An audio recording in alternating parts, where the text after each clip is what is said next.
Hey everyone. So it's been a minute. First week of school. All educators are feeling it, okay? But let me tell you, I came home last night from work and I was like, let me spend some time in the Word. And I just finished the book of Nehemiah. So, I don't know if y'all, when y'all finish reading the book of the Bible, you kind of get a little sad, like, oh man, finish that. So where to next? So I was asking the Lord, like, what do you want me to read? What do you want me to read? And went to Amos chapter 6 and chapter 7. But in chapter 7, y'all, it's still like burning in my chest, okay? It's still burning in my chest. Amos chapter 7 and around the 10th verse. So Amos is a prophet, okay? And he is one of the minor prophets of the Old Testament. Like, you'll see how, anyway, you can study how the Bible is broken up into parts. Well, the minor prophets come towards the end of the Old Testament, and Amos is amongst them.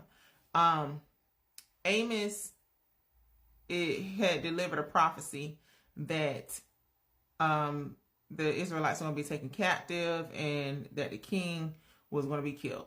Well, there arose a priest, Amaziah. He went to the king and said, look, Amos is plotting on your downfall. He's like saying stuff against you, and he's saying that you're going to be killed and that the Israelites are going to be taken captive. And he said, this is the part that got me. The land cannot hold his words. The land cannot like bear his words, okay?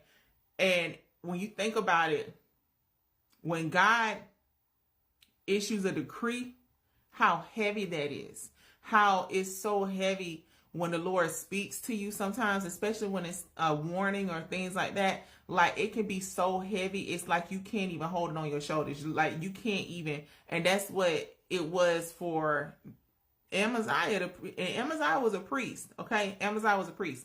So, but the thing, what we have learned is that just because you have the title of a priest or a preacher or whatever your title may be, just because somebody has that title does not mean that they were called.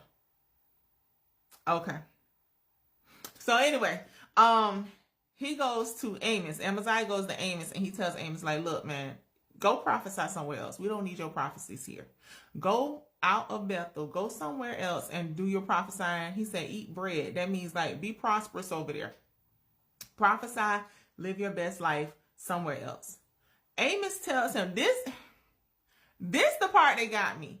Amos tells Amaziah straight up, I didn't choose this life. I was minding my business.